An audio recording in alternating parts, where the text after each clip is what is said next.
Okay. Very good. Good afternoon to everyone. Hope I am audible. Yes, ma'am. Good Thank you. afternoon, ma'am. Good afternoon, everyone. So kindly mute your mic so that there will be no disturbance in the recording. Okay. Yeah. So today we are going to start on with a new topic on banking and financial services, which is the subject which is going to be handled by me for your this semester. Okay. So the main agenda. The main agenda of today's session basically is about to understand what is a bank and what is a banking process, and then at the same time we'll also try to understand how banking has developed in India, which is nothing but the history of banking in India and the recent developments which have happened in India. So hope you all remember Nirmala Sitharaman recently announced a certain actions being taken in the banking industry. So these are three major agendas which we are going to discuss for today. If possible, everything, or else at least first two agendas will be completed for today's session. Yes. So we all know what is a bank. We all know what is this banking process because we are already using it and we are very familiar with this system. So what is this bank? So just to define it more systematically, this bank is nothing but it's a kind of an institution or an organization where the process of banking has been conducted or it is being engaged. But what is this banking?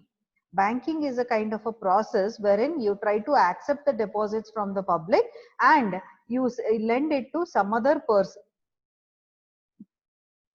You lend it to some other people to make profits. Bank as an institution, it's a very interesting concept. The reason why is it uses the money of some other person and makes profit.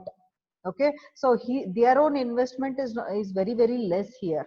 So the bank works in such a way that it tries to accept the deposits from people and to the same people it lends the money. So whatever interest they give or they charge, the difference in that actually gives a profit for the banks, and that profit is used to run the banking systems. Okay, so a bank is an institution or an organization which is engaged in the business of banking activities. At the same time, banking is nothing but accepting the deposits and lending the same deposits in the form of loans to the public. Okay, and also today one more additional what I can say purpose of banking system is investment. So what it is doing, it is not only lending money to the people to make profits, but also additional money which is left out with the bank is being invested in securities or other areas to make more benefits out from the business. So such kind of a process, we call it as a banking process. So here bank is nothing but the institution is a service provider. Banking means the activity by which the products are being served here. So this banking system, it belongs to the service sector. We have two, manufacturing sector and industry sector, sorry, service sector. So banking belongs to the service sector. The reason why is physical exchange of items does not happen here. It is only in cash. It is only you give services to your customers in the form of accepting deposits and lending loans. So that is why it is called as a service provider here. So that is what is about in the simple words, it's about bank. So when we talk about banking system in India as a history, it goes very long back. Okay, so time and again when we talk about these Vedas or we talk about Kautilya's Arthashastra and all, from then banking is being existing in India.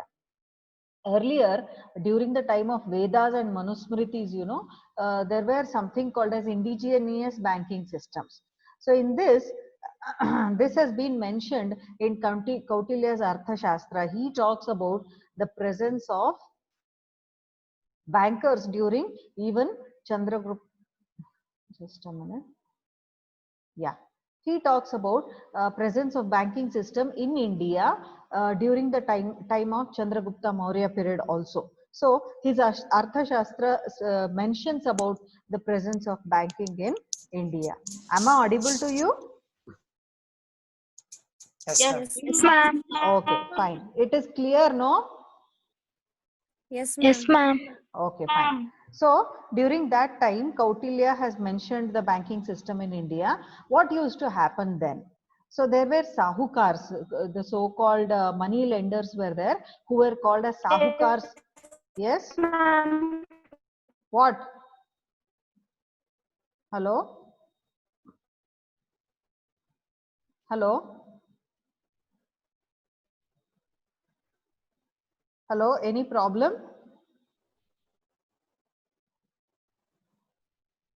One of you, can you tell me what is the problem? You are able, am I audible or not? Yes, ma'am. Audible, ma'am. Total clearly, no? Yes, ma'am. Yes, ma'am. Yes, ma'am. okay, fine. So please mute your mic now. If one also is not muting the mic, there will be disturbance in the sound. Geetanjali, yes, everyone. Arpita, please.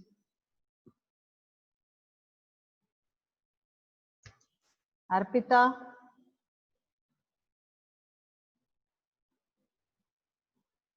Arpita, please mute your mic. Okay, fine. Sorry. So in those days, there were somebody called as sahukars who actually used to lend money. They used to have a lot of money and they used to lend this money to the different people in the cities or in the places there. So the system was very interesting. Depending upon what caste these people belong to, based on that, the interest was being charged on them. It is not like today what we find in banking system, where the interest rate is uniformly charged to all the people in the society. In those days, it was not like that. So if it was Brahmins, the interest rate was around 24%. If it was Shudra, it was around 60%. So like this, Kshatriya, it was again different. So like this, different castes, people belonging to different castes, different kinds of interest rates were being charged. And there was no systematic way of having charged the interests. So depending upon whatever was the wish of the sahukars, the interest rate was being charged. So that was a long back during the time of Vedas and Manusmritis. So from then only you can witness the banking system in India. Then when did the systematic banking system came into existence? It was during British rule. So what happened? People like sahukars, they were called as indigenous bankers. So indigenous bankers means they were not in the formal system, but they used to do whatever they want. They used to exploit the people. So today also there are indigenous bankers. I hope you have heard about private financiers. ಬಡ್ಡಿ ವ್ಯಾಪಾರ ಅಂತ ಹೇಳ್ತೀವಿ ನಾವು ಕನ್ನಡದಲ್ಲಿ, right? So private financiers are there who are not registered with the government of India, who are charging interest rates at 10% or 12% per month, not even annually. So such kind of people, we call them as indigenous bankers. So time and again, when British rule entered into India, that is East India Company, there was a lot of problems put up for these indigenous bankers. So the Britishers, that is the East India Company, wanted to somewhere stop that indigenous banking system in India, which was literally eroding this whole banking system, the financial system of the country. So for that reason, they came up with a lot of initiations in terms of introducing new banks in our country. So banking system started during the East India Company's invasion into India. So our banking system has been classified in major three phases. The first phase lasted from 1970 to 1969. Okay. Second phase was the nationalization phase from 1969 to 1991. And whatever you have it right now, it is nothing but the liberalization phase from 1991 industrial policy. Hope you remember. From there, till now whatever you find, it is nothing but the phase 3 of the banking system in India. So we will discuss these 3 phases in detail to understand how banking has developed in our country. So this is how it is being differentiated. So pre-independence period and post-independence period. So in pre-independence period is only till 1947. Post-independence period from 1947 to till date, whatever it is. And the post-independence period, we have 3 phases again. Before nationalization of banks, after nationalization of banks, and liberalization period. So 3 phases you can find after the independence. So we will discuss one by one what kind of developments happened in these eras. So during during a pre-independence period, which is almost like 1780s to 1947, till we got our independence, what kind of developments happened in the banking system of our country? So let us try to understand them. The first bank which was set up in India was nothing but the General Bank of India in 1786. When East India Company, Britishers entered in India, I told you, no, indigenous bankers were having a very difficult time period. This is what is happened there, where the indigenous banking system was removed and a General Bank of India was being set up in 1786. Then in East India Company came up to establish 3 major important banks in India. So what are these 3? Bank of Bengal in 1809, Bank of Bombay in 1840s, and Bank of Madras in 1843. So these were the 3 major banks being set up by East India Company, who gave a kind of a kickstart for banking system in India. These banks were like the top. They were the one who used to control the whole banking system of our country. So that is why they were called as presidency banks also. Okay. And later in 1921, these 3 banks were merged and there was something called as Imperial Bank of India, which was introduced. So how did this Imperial Bank of India came? Bank of Bengal, Bank of Bombay, Bank of Madras. So 3 banks together were merged in 1921 and Imperial Bank of India was being established. The same Imperial Bank of India, later, you know what it came to know as? It came to know as State Bank of India. Okay, so we'll discuss that little bit later. So the major 3 banks, 1809, 1840, 1843. Then came in 1865 Allahabad Bank of India. This was one bank which was one of the first banks framed by Indians. The first 3 banks were established by East India Company, Britishers. But the first Indian bank was established by Indians was Allahabad Bank in 1865. Then came up 1894 Punjab National Bank. And later, during the phase of 1906 to 1913, Bank of India, Central Bank of India, Bank of Baroda, Canara Bank, Indian Bank, and Bank of Mysore were established. So this was the kind of initial banking development which happened before the independence of our country. So as I told you, Imperial Bank of India, which was a result of a merger of Bank of Bengal, Bombay and Madras, later it came to be known as State Bank of India. So these 3 banks totally were funded by East India Company government. Okay, so all these 3 banks. Then in 1934, to govern these banking systems in India, there was something which was brought in.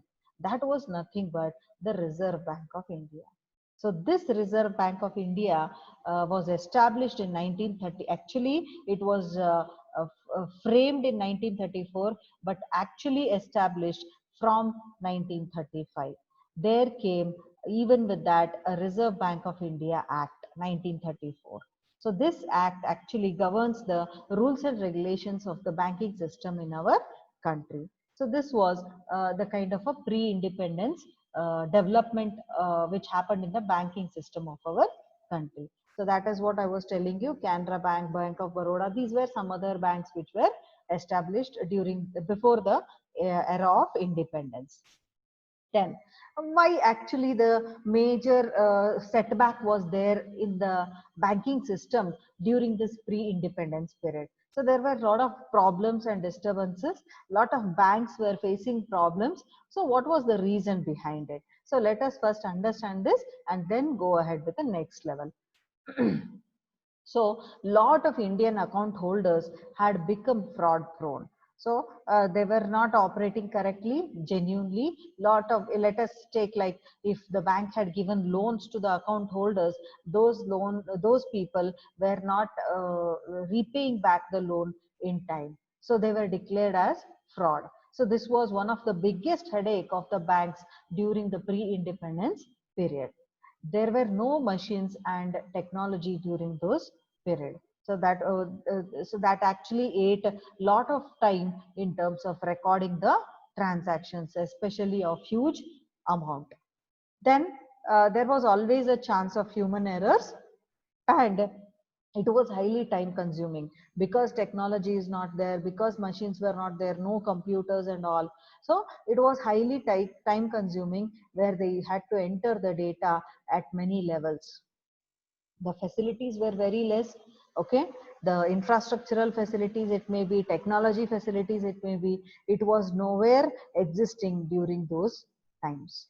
And the last major reason behind banking system being failing during the pre-independence period was lack of proper management skills. The banks were not managed systematically according to the rules and regulations, and they were not being managed properly according to the government rules and regulations. So whatever RBI used to tell, it was not being completely followed in the banks in those time periods. Okay, so these were the major reasons for which during the time of pre-independence many banks failed.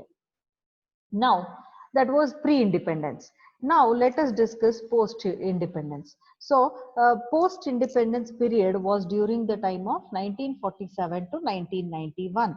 So, this was a time period where lot of changes, lot of developments happened in our country. So, when the time we got independence, the major banks were led privately, which was the major concern, that people belonging to the rural areas were still dependent on the money lenders for financial assistance. So after the independence, due to lot of what I can say, no much development in the banking system, what happened was the banks had not penetrated the rural areas of our country. And we all know India, the major part lies with rural system or rural areas. Okay, in during those days. Now the things are changing, where people from rural areas are coming to city areas. That development is happening, but in those days rural areas where 70-80% of the population was staying in rural areas, banks had not reached them, and because of which local money lenders were exploiting the rural people very, very badly. With an aim to solve this problem, government decided to nationalize the banks.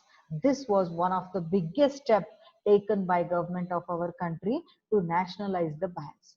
And nationalization happened under the Banking Regulation Act 1949.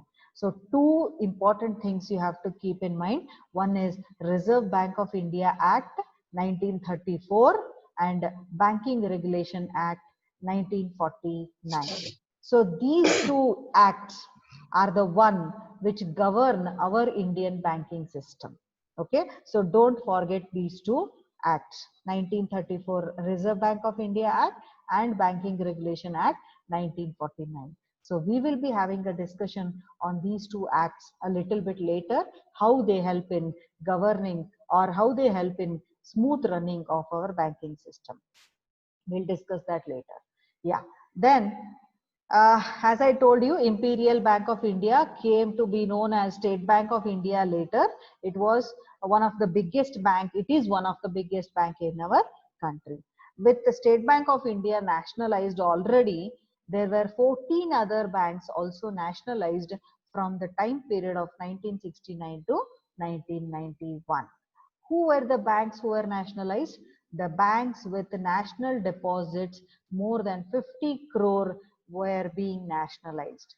At this time, that is 1969 to 1991, whichever banks were having more than 50 crore of deposits, those banks were nationalized. And the list is given below. So here we have Allahabad Bank, Bank of India, Bank of Baroda, Bank of Maharashtra, Central Bank of India, Canara Bank, Dena Bank, IOB, Indian Overseas Bank, Indian Bank, PNB Bank, Syndicate Bank, Union Bank of India, United Bank, and UCO Bank. So these were the 14 nationalized banks during the time of 1969. Okay. Yes. There were 6 more nationalized banks during 1980s. So in total, 20 banks you could find before 1991 being nationalized. Andhra Bank Corporation, New Bank of India, Oriental Bank of Commerce, then Punjab and Sindh Bank, Vijaya Bank. So there were 14 banks earlier plus these 6 banks. Together, there were 20 nationalized banks in India with SBI and its 7 subsidiaries. Okay, 7 subsidiaries means now we don't have them. State Bank of Patiala, State Bank of Hyderabad, Bikaner and Jaipur, Mysore, Travancore, Saurashtra and Indore. So these were 7 subsidiaries of SBI. These all were nationalized by 1991.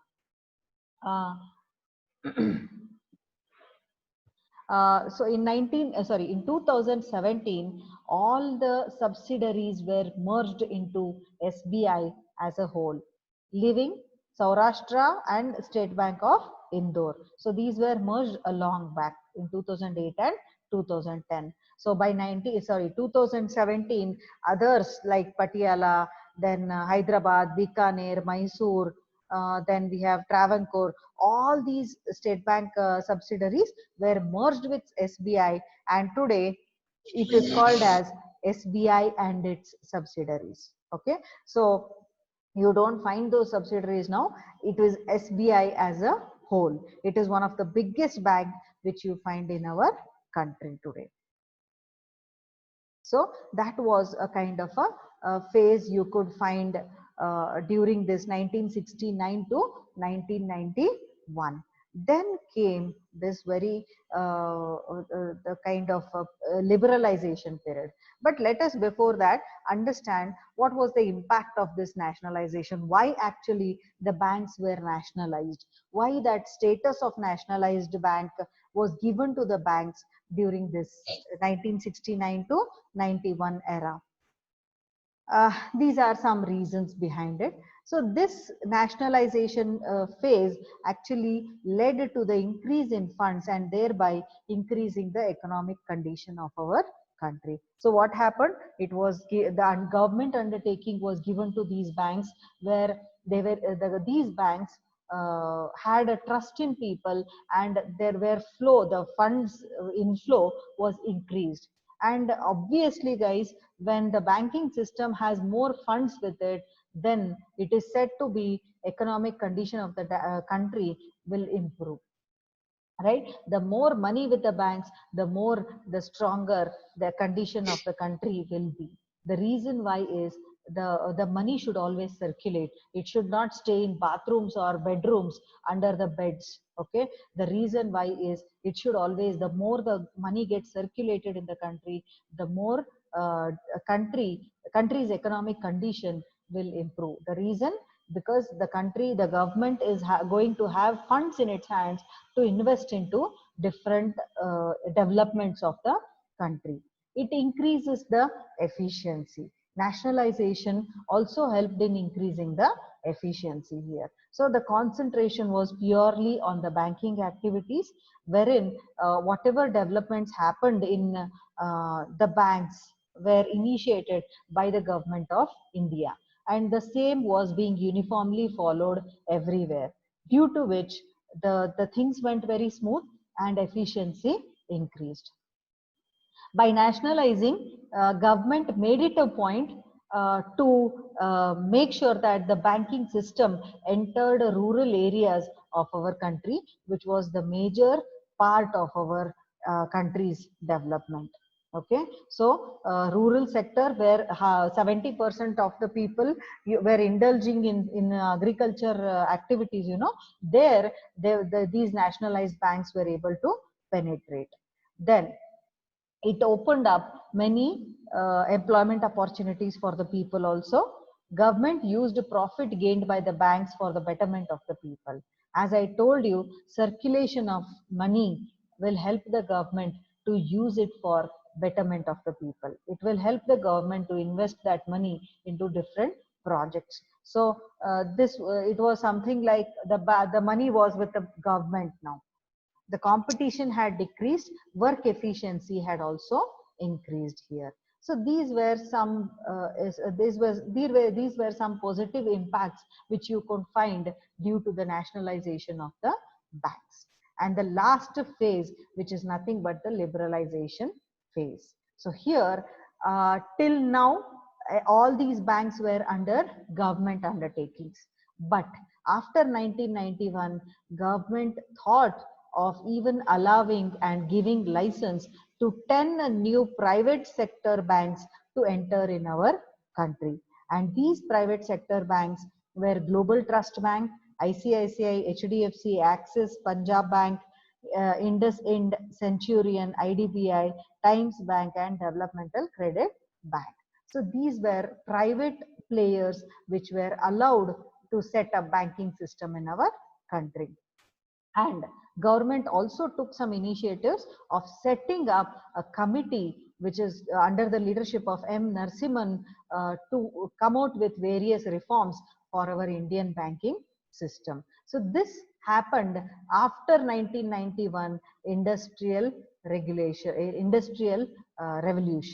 Okay, so 1991 was the industrial revolution era under the leadership of Manmohan Singh. So after that, private players were allowed in the banking system of our country.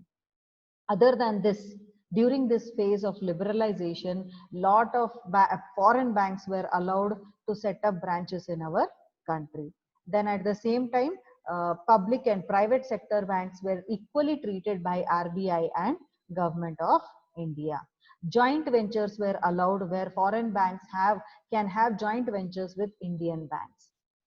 Then small finance banks were allowed to set branches across country. Okay, a major Indian banking moved online in this phase itself, where internet banking and a lot of mobile banking apps were introduced, where fund transfer and transactions were made more easier. So these were some developments which happened after 1991 in our country. Then this was the latest development after the liberalization. That is nothing but the banking mergers in India, right? Nirmala Sitharaman, who is the finance minister, announced that now there were certain mergers which happened. Okay, so State Bank of India, one of the biggest one with 57.64% as shares. Okay, the government shareholding is 57.64 here.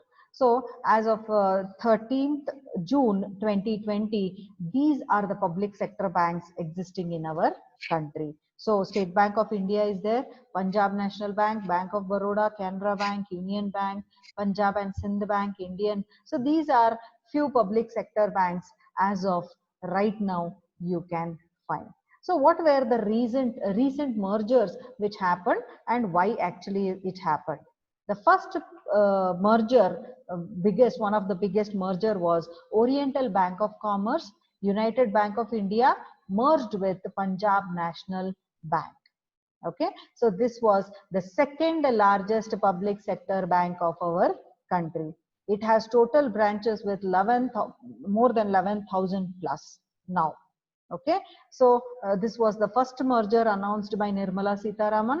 Second merger was Syndicate Bank with Canara Bank. Okay, so this was the second biggest one more merger. Then third merger was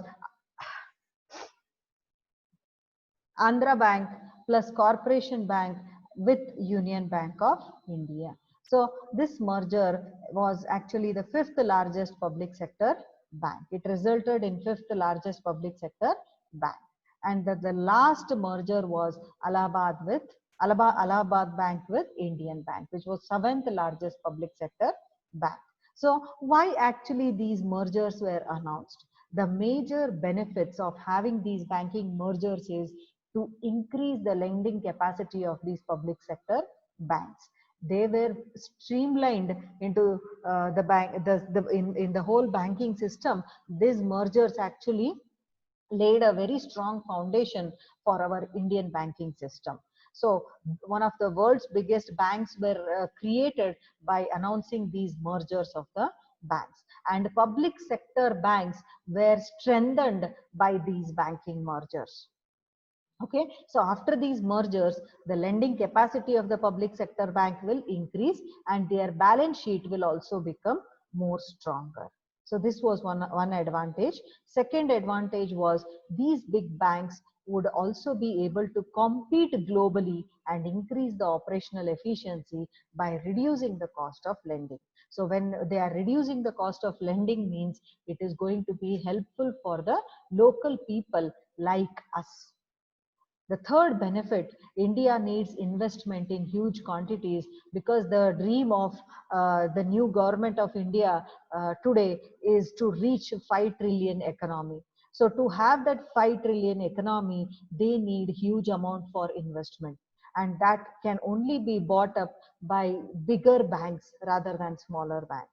And for that reason, to fund these bigger projects, and develop the economic system of our country to speed up also, they needed huge amount of money. So for this, the banks were merged and bigger banks were created. Now the management of these banks was in a better position. The reason was a lot of duplication of work, lot of duplication of cost was being avoided. So such developments, what you can witness right now, is going to give a great edge for our country in the coming days. So these are latest developments which you could find in the banking system of our country. So this was all about the three agendas of today. What is a bank? What is a banking system? Then history of banking and mergers of banking system in India. So any doubts now?